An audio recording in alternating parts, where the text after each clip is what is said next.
영접하는 자, 곧 그 이름을 믿는 자들에게는 하나님의 자녀가 되는 권세를 주셨으니. 요한복음 1장 12절 말씀. 네. 네.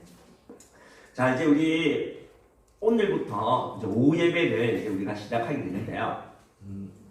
이 오후 예배 시간에 제가 오전에 이렇게 잠시 말씀드렸던 것처럼 이번 한 달 동안은 확신만 공부라고요. 우리가 신앙생활을 하는 데 있어서 반드시 우리가 알아야 될 것, 또한 우리가 반드시 기억하고 또한 붙들어야 될 중요한 기독교의 기본적인 어떤 그러한 교리들, 기본적인 어떤 이러한 신앙적인 그러한 요소들을 우리가 함께 살펴보려고 합니다.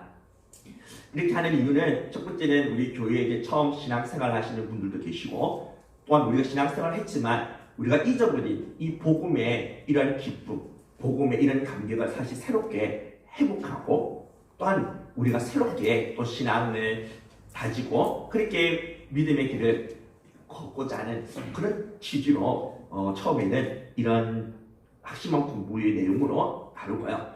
그 다음부터는 이제 좀 깊이 있는 그런 성경 공부를 본격적으로 좀 시작하려고 합니다. 그래서 오늘 이 시간에는 아마 여러분들이 알고 있는 내용들이 대부분일 것입니다. 그렇지만 이것이 바로 우리들이 붙들어야 될 진리이고 정말 우리가 또한 감격해야 될 복음이라는 사실을 우리가 생각하면서 우리가 이 말씀에 좀 집중하며 그렇게 나갔으면 합니다. 그리고 오늘 또 아직까지 예수님이 누구인지, 내가 왜 예수님을 믿어야 되는지, 아직까지 예수님을 제대로 영접하지 못한 채 그렇게 살고 있다면 오늘 이 시간을 통해서 예수님을 나의 구원자로, 나의 주님으로 믿고 고백하는 그러한 시간이 되었으면 합니다. 자, 한번 클릭해 주시고, 예. 자, 원래 이 색깔을 보면 황금색이라고 생각하면요, 예, 이런 황금색 하면 머릿속에 떠오르는 게 뭡니까? 금색 하면 천국. 그렇죠. 여러분, 천국 여러분 진짜 믿으십니까? 예, 하나님의 나라 천국이 있다라는 거 여러분 진짜 믿으세요? 예. 자, 하나님의 나라는 어떤 모습일까요? 예, 하나님의 나라 천국의 외적인 모습을 요한계시록 21장 21절에서 이렇게 말씀해주고 있죠. 같이 한번 읽어봅시다. 시작. 그 12문은 12진주니 문마다 한 진주요 성의 길은 맑은 유리 같은 정금이더라. 예. 하나님의 나라가 이렇게 아름다운 정금과 같은 이루어진 세상이라 이렇게 말씀하는데요. 예. 뭐 진짜 천국이 이런 정금으로 이루어져 있는지 우리가 직접 가봐야 알겠죠. 그렇지만 분명한 것은 정말 천국은 이루 말할 수 없는 아름답고 복된 그러한 세계라는 사실. 그런데 천국은요, 왜 천국이냐? 어떤 외적인 모습이 아름다워서 외적으로 이렇게 뭐 정금 같은 귀한 보석으로 되어져 있어서 천국이 가치가 있고 귀한 게 아닙니다. 중요한 것은요, 천국에서 살아가는 사람들, 그들이 특별하기 때문에 그 천국이라는 그 세계 속에 살아가는 사람들은 이루 말할 수 없는 기쁨과 행복, 참된 평안을 누리며 살기 때문에 그것이 천국이 되어지는 것입니다. 황금이 있다고? 뭐 금으로 그렇게 씌워져 있다고? 그것이 천국이냐? 아니죠. 의리의리한 화려한 그런 황금으로 그렇게 만들어진 집에서 산다 할지라도 그는 그 집에서 사는데 항상 불안해하고 두려워하고 또 그 집 안에 살아가는 사람들끼리 서로 싸우고, 그러면 그것이 무슨 천국이 되겠습니까?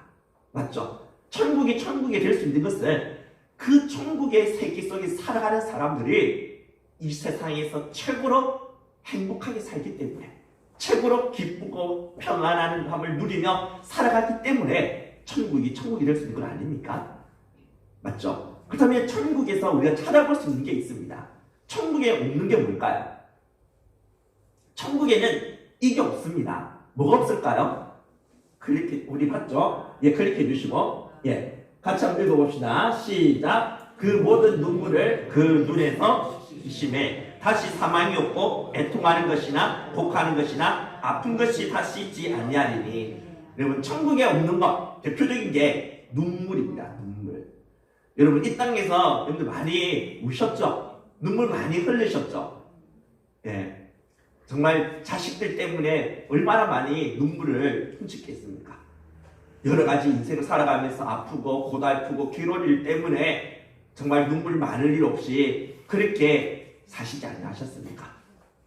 이 땅에서는 우리가 아무리 좋은 것 가지고 있고 정말 많은 것 우리가 소유하고 있어도 눈물 흘릴 수밖에 없습니다. 우리들 안에 눈물을 짓게 만드는 요소들, 사망, 그리고 애통하는 것, 아픈 것, 이런 것이 있기 때문에 우리들은 이 땅에서 눈물을 흘리며 아파하며 살아갈 수밖에 없다는 것이죠. 그런데 천국이라는 그 세계에는 이러한 눈물이 없다는 것입니다. 눈물을 짓게 만드는 이 세상의 모든 부정적인 요소들이 다 사라진 세계라는 것이죠. 그래서 그 천국은 참된 평안이 있고 참된 기쁨이 있고 행복이 있습니다. 여러분, 이 천국에 가고 싶지 않으십니까? 예. 이 천국에 들어가고 싶지 않습니까? 그런데 우리 인생들은요, 이 천국에 못 들어갑니다. 그뿐만 아니라 이 땅에서도 천국을 누리지를 못합니다. 이미 이 땅에 천국이 이루어졌거든요. 그리고 이 땅에서 하나님께서는 우리가 천국의 삶을 살아가지 원하십니다. 그런지 볼까요? 클릭해 주시고, 예, 같이 읽어봅시다. 예레미야 29장 11절 시작. 너를 향한 나의 생각은 내가 하나니 재앙이 아니라 곧 평안이요 너희 장래에 소망을 주려 하는 생각이라. 하나님께서는 우리가 이 땅에서 죽어서만 아니라, 죽어서 저 천국에 들어갔서만 아니라 이 땅에서도 재앙이 아닌 평안을 누리고 절망이 아닌 소망을 노래하며 살아가기를 원하십니다. 이게 우리 인생을 향한 하나님의 뜻이라는 거죠. 근데 여러분, 지금 여러분들이 이렇게 사십니까? 정말 참 평안을 누리고 참 소망 가운데서 누구라도 행복하게 살아가고 계십니까? 그렇지 못하다면 그 이유가 뭘까요? 그리고 또한 우리가 죽고 난 뒤에도 그 하나님의 나라 천국에 들어가지 못하는 이유가 무엇이겠습니까?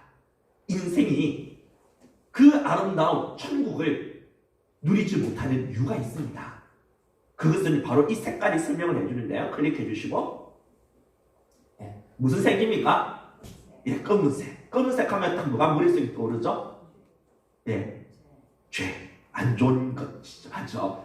이 검은색은 죄를 상징합니다. 클릭해 주시고, 같이 한번 읽어봅시다. 시작. 모든 사람이 죄를 범하였음에 하나님의 영광에 이르지 못하더니. 여러분, 우리가 하나님의 영광에 이르지 못하는 그 이유가 어디에 있느냐 하니까 죄에 있다는 것입니다. 하나님의 영광의 빛이 100% 충만하게 비춰지는 그 세계가 천국입니다. 황금이 많다고 해서, 황금으로 이루어져 있다고 해서 그것이 천국이 아니라 하나님의 영광의 빛이 충만하게 비춰지는 그 세상, 그것이 바로 천국이 된다는 것이죠. 근데 우리가 그 하나님의 영광을 이루지 못한다고 말씀하고 있습니다. 무엇 때문이죠?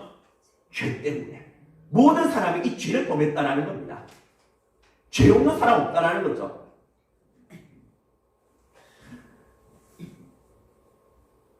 여러분들은 다 내가 죄를 가진 죄인의 사실 인정하십니까? 예. 죄인이라고 하면 기분 나쁘죠. 솔직히 좀 어느 정도 신앙생활 하신 분들은 그렇지 않겠지만, 이제는 막 교회에 오신 분들, 이제 막 신앙생활 하려고 하는 사람들이 이제 내가 죄인이다 이 말을 들으면 기분 나빠합니다.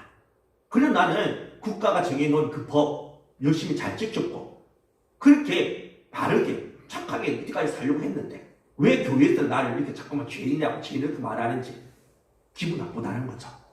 근데 여러분, 우리들은 죄인입니다. 우리는 죄를 지어서 죄인이 아니고요, 죄인으로 태어나기 때문에 죄를 짓습니다. 그래서 갓 태어난 아기들 보면 천사라 이렇게 말하죠.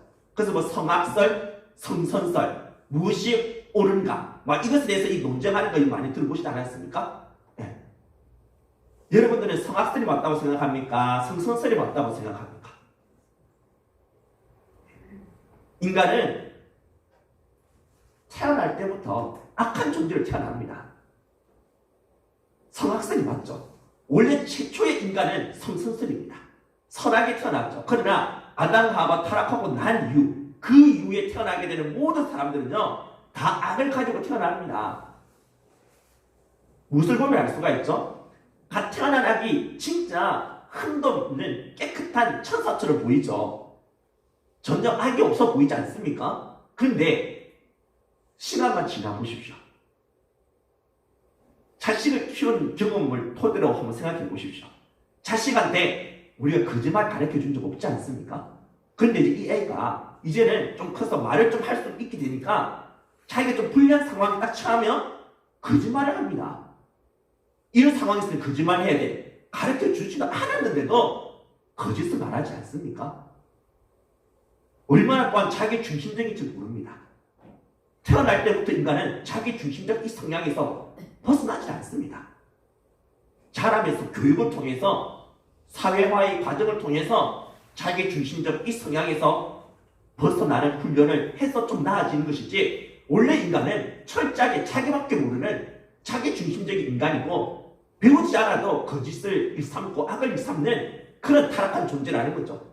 처음에는 이런 자신 안에 있는 내재된 이 악을 표출할 수가 없으니까 말도 못하고 걷지도 못하고 이러니까 그냥 천사처럼 보일 뿐이지, 사실 인간은 태어난 아기들은 다 죄덩어리입니다. 타락한 아담과 하와의 그 피를, 타락한 그 피를, 죄악된 그 원죄의 피를 물려받고 태어나기 때문에 죄의 본성, 죄의 습성 다 숨기고 있다는 것이죠. 그렇기 때문에 우리 인간은 사실 죄인으로 태어나는 겁니다. 죄인으로 태어나기 때문에 죄를 지을 수밖에 없는 거죠. 그런데 그 죄가 하나님의 영광을 이루지 못하게끔 만든다는 겁니다.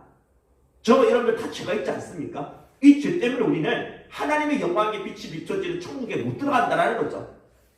그럼 어디로 가야 되겠습니까? 천국이 아닌 하나님의 영광의 빛이 전혀 비추지 않냐는 그곳이 어디냐면 지옥입니다. 그 지옥에 우리가 던져져야 한다는 거죠. 영원토록 지옥의 형벌을 받으며 살아가야만 한다는 겁니다.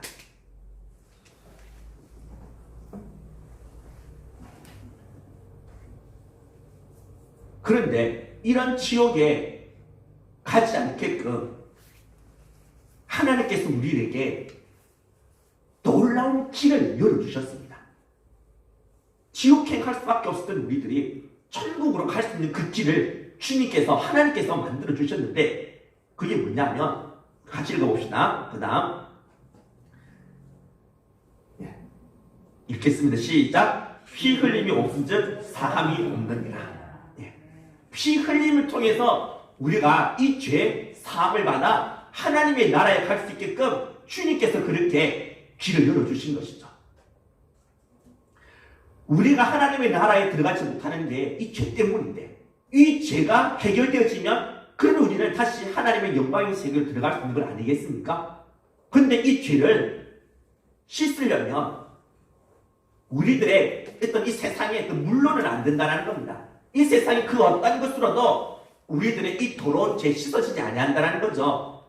우리의 죄를 씻을 수 있는 것은 피밖에 없습니다. 피 흘림이 있어야지만 우리의 죄가 사해진다는 겁니다. 피를 통해서만 내 죄가 씻어진다는 거죠. 여러분, 그런데 내가 나의 죄를 씻기 위해서 나의 피를 흘리면 될까요, 안 될까요? 우리가 피를 흘린다고 해서 내 죄가 사해질 수 있겠습니까? 안 되죠. 이렇게 생각해 보십시오. 내 얼굴이 더럽습니다. 내 더러운 얼굴을 씻으려면 물로 씻어야 되죠. 그런데 흙탕물로 씻으면 됩니까, 안 됩니까? 안 되죠. 깨끗한 물로만 내 더러운 얼굴이 씻어질 수 있는 건 아닙니까? 마찬가지입니다. 내 죄를 씻으려면 피로 씻어야 되는데 더러운 피가 아니라 깨끗한 피로만 내 죄를 씻을 수 있다는 것이죠. 그런데 여러분, 이 땅에 살았던 사람 중에 죄 없었던 사람이 있습니까? 죄의 피를 안 가진 사람이 있었습니까? 아닙니다. 모든 사람들 다 죄의 피를 다 갖고 태어났고 죄 가운데 살다가 죽지 않았습니까? 우리가 다음에 우리가 살펴보겠지만 이 세상의 모든 종교의 장시다들, 그들 전부 다 죄를 가진 죄인들이었습니다. 그것은 그들의 죽음이, 그들의 무덤이 증명해 주죠. 그 부분에 대해서 제가 다음 주에 설명해 드릴게요. 분명한 것은 이 세상에 우리의 이 더러운 죄를 씻을 수 있는 깨끗한 피를 가진 자는 아무도 없었다는 사실. 그러나 딱 한 분 계십니다. 누굽니까? 예수 그리스도십니다. 같이 한번 읽어봅시다. 그 다음 요한일서 1장 7절 시작. 그 아들 예수의 피가 우리를 모든 죄에서 깨끗하게 하실 것이요. 그 아들, 하나님의 아들이신 예수 그리스도의 그 피가 우리를 모든 죄에서 깨끗하게 해줄 수 있다는 겁니다. 여러분 진짜 내가 가진 이 죄에 대해서 여러분들은 벌벌 떨어야 합니다.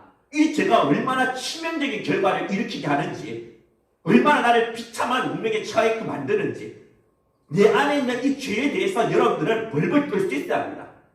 죄를 무서워하고 두려워하고 어떻게든 이 죄에 대해서 벗어나가고자 하는 이러한 마음이 있어야 합니다. 그런데 이러한 마음을 가진 자에게 주님께서 은총을 베풀어 주십니다. 바로 우리의 이 죄를 씻을 수 있는 깨끗한 피를 가지신 예수 그리스도, 그분을 통해서 우리가 죄 사함 받을 수 있게끔 하나님이 이끌어 주신다는 거죠. 예수 그리스도의 피가 왜 우리의 죄를 씻을 수 있습니까? 예수님만이 죄가 없기 때문에 그렇습니다. 예수님만이 죄 없이 이 땅에 오셨고 죄 없이 사시다가 돌아가셨기 때문에 그 예수 그리스도의 그 피만이 나의 이 더러운 죄를 씻어줄 수가 있다는 거죠. 예수님께서 이와 같이 우리의 죄를 깨끗하게 씻어주고 우리를 하나님께로 인도하실 수 있도록 이렇게 이 땅에 오셔서 죽으실 것에 대해서는 이미 예언되어져 있다는 사실은 잘 아시죠? 우리 같이 읽어볼까요? 이사야 53장 5절 말씀 같이 읽겠습니다. 시작. 그가 찔림은 우리의 허물을 인하며 그가 상함은 우리의 죄악을 인하니라. 그가 징계를 받음으로 우리가 평안을 누리고 그가 채찍에 맞음으로 우리가 나음을 입었도다. 아멘. 그가 찔렸다고 말하고 있습니다. 그가 채찍에 맞고, 근데 이것 때문에 우리가 나음을 입게 되고 우리가 평안을 누리게 되고 살게 된다는 것이죠. 여기서 그는 누구를 말할까요? 예수님이죠. 이 이사야서는 언제 기록된지 여러분 아시죠? 이 성경 이사야 이 53장 이 이사야서는요 예수님이 태어나기 700년 전에 이미 있었습니다. 700년 전에 살았던 이사야 선지자가 예언했던 말씀이 이거죠. 그런데 정확하게 이루어지지 않습니까? 예수님이 찔리고 채찍을 받게 될 것이라는 거, 그것 때문에 우리가 나음을 입게 되고 살게 될 것이라는 거. 그리고 그 다음 클릭해 주시고 이분 같이 읽어봅시다. 시작. 우리는 다 양 같아서 그를 행하여 각기 제 길로 갔거늘 여호와께서 우리 무리의 죄악을 그에게 담당시키셨도다. 미래에 일어날 700년 뒤에 일어나게 될 사건을 지금 예언하고 있습니다. 우리는 다 양 같아서 어리석어서 그릇 행하여 죄악된 길을 걸으면서 죄악 가운데 살고 있다는 겁니다. 그런데 이런 우리들의 이 죄악을, 우리 무리의 이 죄악을 누구에게 담당시켰다? 그에게, 예수님에게 우리의 죄악을 전부 다 전가시켰다는 겁니다. 예를 들자면 여기 있는 이 물컵이 뚜껑이 우리의 죄를 상징한다고, 죄를 말한다고 생각해 봅시다. 우리의 죄입니다. 우리 인생의 죄. 그런데 하나님께서는 이 죄를 가진 우리가 살다가는 우리의 소망이 없습니다. 우리의 힘으로 하나님의 나라에 이룰 수도 없고 구원받을 수도 없음을 압니다. 그래서 하나님께서는 이 죄악을 누구에게 담당시키느냐? 예수님에게. 예수님께 이 죄악을 담당시키고 증가시켜서 예수님이 이 죄에 대한 형벌을, 저주를 대신 받게끔 만드신다는 겁니다. 이것을 예수님이 이 땅에 오시기 700년 전에 이사야 선지자에게 이 사실을 미리 알려주고 있다는 것이죠. 그래서 예수님이 우리의 이런 모든 죄를 다 짊어지고 그렇게 해주시고 이와 같이 십자가에 못 박혀 돌아가신 것입니다. 내가 당해야 될 그 죄에 대한 저주를 지금 예수님께서 이 십자가에서 당하시게 되었고, 내가 당해야 될 그 죄의 그 무서운 형벌을 예수님의 이와 같이 대신 당하시게 되어진 것이죠. 이것을 우리가 믿어야 됩니다. 기독교의 복음은 바로 이 사실을 말해주는 겁니다. 무엇이 기쁜 소식이냐? 무엇이 복음이냐? 바로 예수님이 나 때문에 내 죄를 대신 짊어지고 내가 당해야 될 저주와 벌을 대신 받으시려고 이렇게 십자가에서 내 대신 죽으셨다는 사실. 이것이 기쁜 소식이라는 거죠. 이것이 복음이라는 것입니다. 근데 예수님께서 이렇게 십자가 죽음으로만 끝났다고 하면 우리 예수 믿을 필요가 없습니다.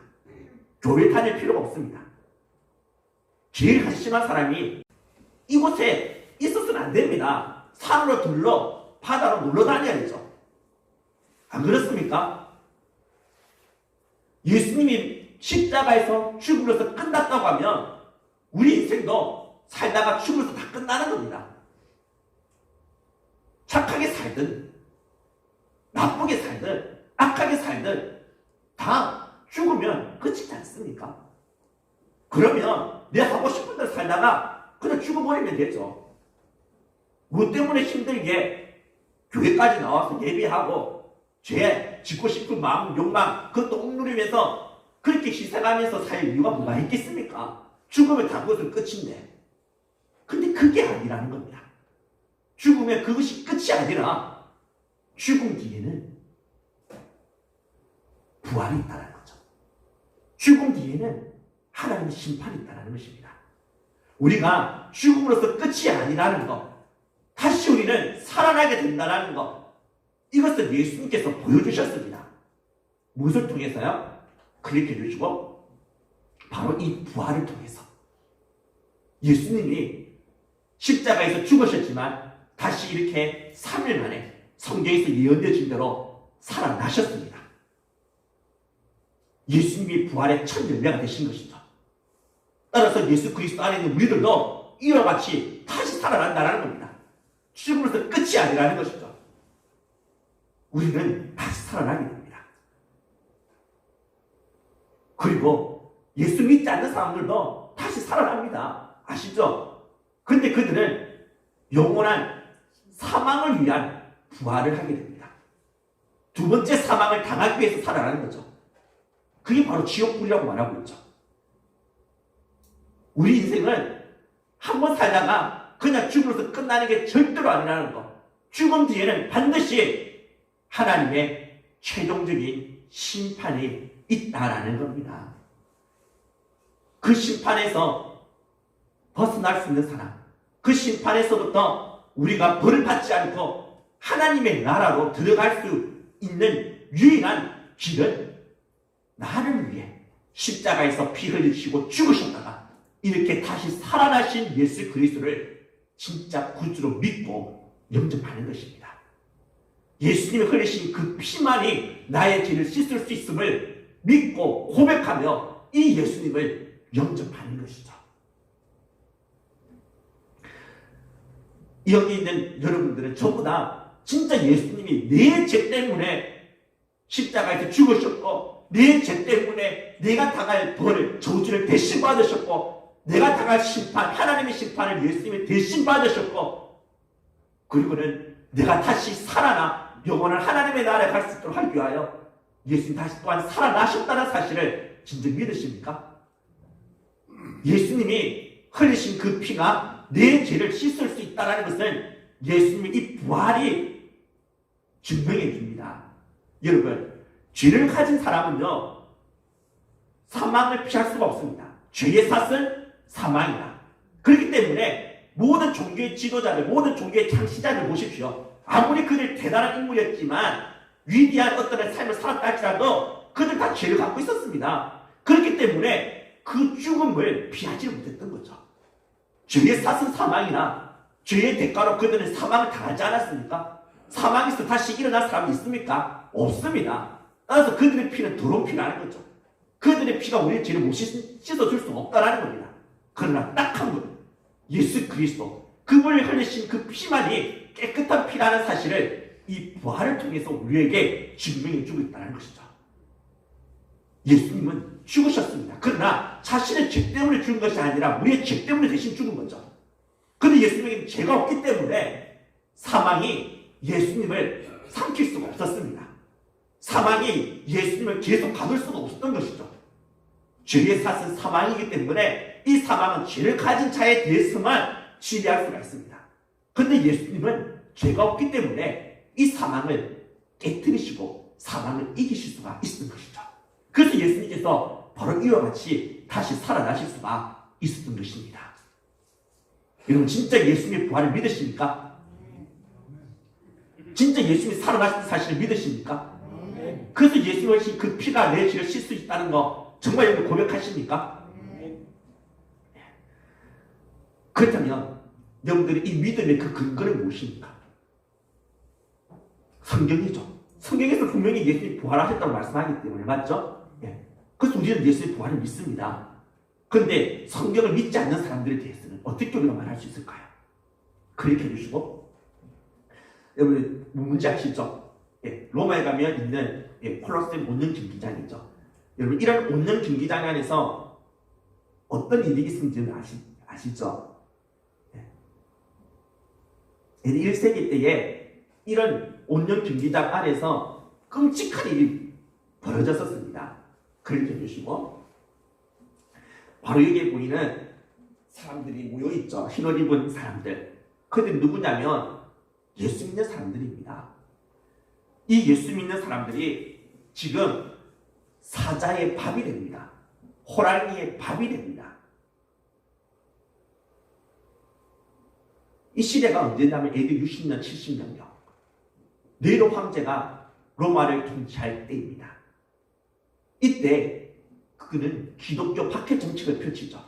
예수 믿는 사람들을 이렇게 잡아가지고 호랑이, 사자의 밥이 되게끔 만듭니다. 근데 이들이 살 수 있는 길이 있었습니다. 어떻게 하면 살 수 있습니까? 나 이제 예수 안 믿겠다. 말 한마디만 하면 됩니다. 예수님은 하나님의 아들이 아니다라고 말하면 됩니다. 진짜 큐리어스 주님은 황제이십니다. 이렇게 말하면 됩니다. 예수님이 큐리어스 주님이 아닙니다라고 말하면 살 수 있습니다. 심지어 이 사역을 집행하는 사람들은요, 이들이 신앙을 저버리도록 하기 위해서 어떤 말을 하냐면은 지금은 늦지 않았다. 지금은 너희들이 예수를 안 믿겠다고 말한다면 너희들 살려줄 뿐만 아니라 너희들이 평생 먹고 살 수 있는 돈까지 주겠다고 말을 합니다. 얼마나 달콤한 제안입니까? 그런데 이들은 이 제안을 다 뿌리칩니다. 제안을 거부해버립니다. 죽을 수밖에 없는 그러한 절대 절명의 위기 상황인데 두려워하지 않습니다. 오히려 이들이 이렇게 모여서 두려워 벌벌 떠는 게 아니라 기뻐하며 춤을 추며 찬양합니다. 예수님을 찬양합니다. 그리고 자기를 죽이러 가는 사람들 향해서 당신도 저희들처럼 예수님을 꼭 믿으십시오. 이렇게 말을 합니다. 이들이 정신이 어떻게 된 겁니까? 미쳐서 그렇습니까? 어떻게 해서 이들이 이런 죽음 앞에서도 두려워하지 않고 담대하게 설 수 있었을까요? 어떻게 이들이 이런 죽음 앞에서도 찬양할 수 있었을까요? 그 이유가 무엇이겠습니까? 여러분 이들이 못 배워서 배운 것이 없어서 쉽게 제자들이 그렇게 거짓말로 예수 부활한 우리의 구원자다 믿으라 해가지고 네 알겠습니다 해서 그렇게 어리석고 판단력도 없고 지혜도 없고 그렇게 해서 현혹당해가지고 예수를 믿게 된 사람들입니까? 아니죠. 여러분 이때 당시에 폴리갑이라는 이런 사람은요 그때 당시 최고의 엘리트였습니다. 최고의 학식을 가진 사람이었습니다. 바울도 마찬가지였고요. 그 시대의 최고의 두뇌였습니다. 제일 똑똑한 사람, 제일 많이 배운 사람이었습니다. 그런데도 폴리갑이 지금은 선생님 늦지 않았습니다. 제발 예수님 안 믿겠다고 말하면 살려주겠습니다. 말했을 때 뭐라고 말했습니까? 내가 이때까지 80여 년 살면서 예수님이 나를 모른다라고 말한 적이 한 번도 없는데 내가 어찌 예수님 모른다라고 말할 수가 있겠냐고요. 그렇게 해서 화형당하게 죽지 않았습니까? 이들이 그렇게 말할 수 있는 이유가 무엇이겠습니까?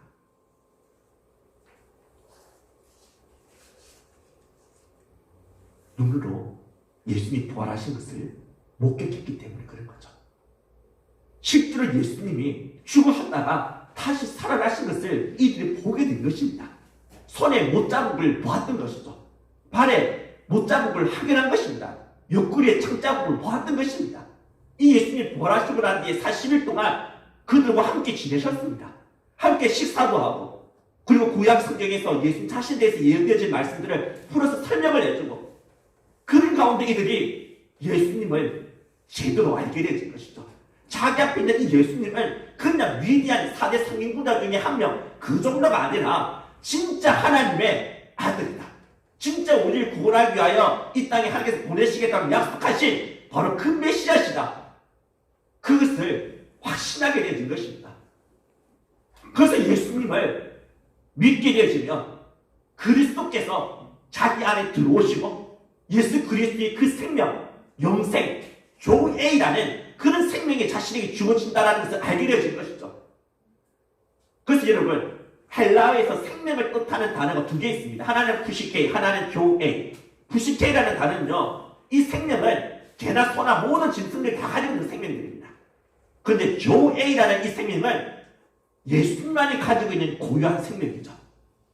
예수님이 죽으셨지만 다시 살아나도록 만들었던 그 에너지, 그 힘, 그 생명, 이것이 바로 조에이입니다. 이런 생명이 예수님 믿는 자신에게 지금 주어진다는 사실, 이것을 이들은 알았던 것이죠. 그래서 지금 이들은요, 생명이 몇 개냐, 목숨이 몇 개냐, 하나가 아닙니다. 목숨이 하나밖에 없으면 이렇게 못하죠. 목숨을 살려야 되겠습니까? 하나밖에 없는데. 그래서 예수님 모른다고 말하고 목숨을 살려내야 되죠.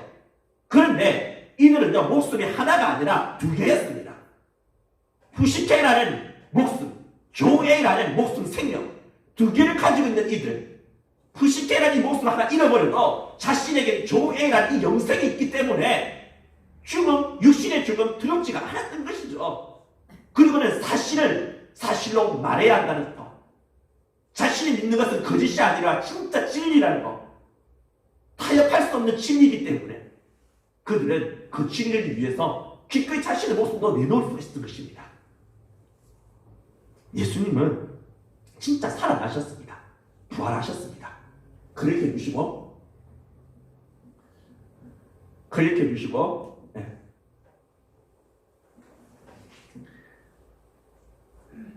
또 클릭해 주시고, 여러분, 예수님이 진짜 부활했다는 거 무엇을 보면 알 수 있냐면요, 지금 여기 보면 사람들에게 둘러싸여가지고 지금 이 폭도들에게 이 매를 받고 죽음 직전에 있는 사람 보이죠? 여러분, 이 사람이 누구냐면 야고보입니다. 예수님의 친동생 야고보. 여러분, 이 야고보는 처음에 예수님을 믿었을까요? 안 믿었을까요? 처음에는 이 야고보는 예수님을 안 믿었습니다. 왜냐? 예수님과 함께 살았지 않았습니까? 예수님의 엄마가 자기 엄마고 예수님의 아빠가 자기 아빠인데, 그런데 이 예수님이 자기 형이 30살이 되었을 때 가출하는 겁니다. 가출했다가 잠시 다시 돌아왔으면 이렇게 말을 하는 거죠. 나를 본 자는 하나님을 본 것이다. 나로 말미암지 않고는 아버지께로 갈 자가 없다. 막 이런 식으로 말을 하니까 이 야고보가 너무나도 당황할 수밖에 없었습니다.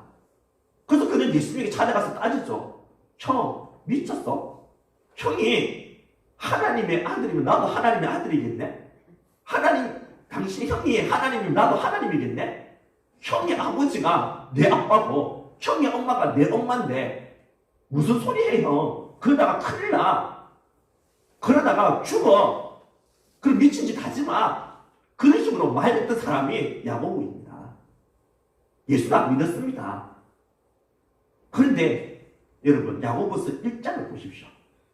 야고보서 1장에 보면 그가 예수님을 부르는데 예수님을 나의 형 예수 이렇게 말하지 않고 뭐라고 말합니까? 자신이 예수님의 종이라고 말하죠. 예수를 형이라고 말하지 않고 주인이라고 말을 합니다. 주인이 큐리오스라고. 자신은 예수님에게 종이라는 거죠. 여러분, 여러분들의 그 가족들 중에 자식들 형을 보고 주님이라고 말하는 사람이 있습니까? 자기 형한테 나는 형의 종입니다 이렇게 말하는 사람 본 적 있습니까? 없죠. 근데 야고보는 예수님을 어느 순간 더 이상 예수님을 형이라고 부르지 않고 큐리어스, 주님, 주인님 이렇게 부르게 되어졌다는 것입니다. 언제 때? 터닝 포인트는 언제 때였을까요? 언제 그가 이렇게 바뀌어졌을까요? 예수님 십자가에 죽을 때만 해도 이 야고보 예수님 따르지 않았습니다. 그의 형 믿지 않았습니다. 내가 이럴 줄 알았다. 내가 저런 식으로 살면 저렇게 될 줄 알고 내가 분명히 말했는데 저렇게 십자가에 체험당하다니 어이구 그런 식으로 반응을 보였을 뿐이겠죠. 그런데 그의 형이었던 예수님이 자신이 살았을 때 말했던 그대로 죽은 지 3일 만에 살아서 자기 앞에 나타난 겁니다. 죽었던 형이 살아난 것입니다. 그 모습을 보게 된 이 야고보는 이 예수님 발 아래 무릎 꿇지 않을 수가 없게 됐던 것이죠. 이분은 그냥 내 형이 아니라 진짜 하나님 보내신 나의 구원자시다. 메시아시다. 하나님의 아들이시다. 이러한 고백을 할 수 있게 되었던 것입니다. 그래서 그가 자신의 형을 위해서 목숨을 내놓게 되죠. 예수님을 믿어야 된다고. 당신을 제발 이 예수를 믿어야 된다라고 목숨을 내걸고 그리스도를 증가하다가 이렇게 폭도들에게 쌓여 죽음을 당하게 되는 것입니다. 여러분, 사이비 교주들 보면 자기 가족들도 함께 힘을 합쳐가지고 그렇게 이를 신격화시켜서 교주로 만드는 일이 일어나기도 합니다. 그런데 그렇게 교주로 만들면 신격화시키면 자신이 누릴 수 있는 것들이 많이 생기게 됩니다. 뭔가 이득이 있다라는 거죠. 그래서 많은 신도들 끌어모아서 돈을 바치기 위해서 그 돈으로 호화로운 저택 짓고 잘 먹고 잘 살 수 있습니다. 그렇기 때문에 자신의 가족 중에 누구 한 명을 신격화시키는 일이 일어날 수 있다는 거죠. 그런데 이 야고보를 보십시오. 예수님을 신격화시킨다고 해서 자신이 얻을 수 있는 게 뭐가 있습니까? 예수님을 주님이라고 말하는 그 순간 로마 황제에 의해서 목이 날아가야 합니다. 이렇게 폭도들에게 쌓여서 매를 맞고 돌에 맞고 피투성이가 돼서 죽어야만 합니다. 얻을 게 하나도 없습니다. 다 손해볼 것밖에 없다는 거죠. 근데 야고보가 예수님을 위해서 자신의 형이었던 예수님을 위해서 자신의 목숨을 내놓았다는 사실, 이건 하나만 봐도 진짜 예수님이 부활하신 것 사실이지 않겠습니까? 예수님은 진짜 죽으셨지만 이렇게 살아나신 우리의 진정한 구원자시고 하나님의 아들이셨습니다. 여러분, 이 사실을 우리가 진짜로 믿으셔야 합니다. 그리고 이 예수님을 아는 것으로 끝나는 게 아니라 내 마음속에 모셔들어야 합니다. 클릭해 주시고 같이 읽겠습니다. 시작. 내가 문 밖에 서서 두드리니 누구든지 내 음성을 듣고 문을 열면 내가 그에게로 들어가 그로 더불어 먹고 그는 나로 더불어 먹으리라. 지금 주님께서는 우리의 문 밖에 서서 문을 두드리신다고 말씀하고 있습니다. 예수님을 진짜 나의 구원자, 진짜 나의 주님 믿고 내 마음속에 모셔드릴 수 있어야 합니다. 우리를 향해서 이렇게 문을 똑똑똑 두드리십니다. 제발 너의 닫혀진 마음의 문을 열어라. 내가 너 안에 들어가서 내가 너의 그 모든 더러운 죄를 내가 흘린 피로 씻어주겠다. 내가 너의 주인이 되어서 내가 너의 인생을 책임져 주겠다. 제발 너의 닫혀진 그 마음의 문을 열어라. 내가 너의 주인이 되고 내가 너의 친구가 되고 내가 너의 목자가 되겠다. 이렇게 말씀하시면서 우리의 마음의 문 밖에서 문을 두드리시는 이 예수님, 이제 이 예수님을 우리의 마음에 온전히 모셔드리고 영접하는 저 영들이 되었으면 합니다. 여러분들이 예수님을 이전에 다 영접하셨다 하더라도 이 시간 저의 기도를 따라서 안 하신 분을 위해서라도 같이 예수님을 내 마음에 진정한 주인으로 모셔드리는 그런 기도를 함께 했으면 합니다.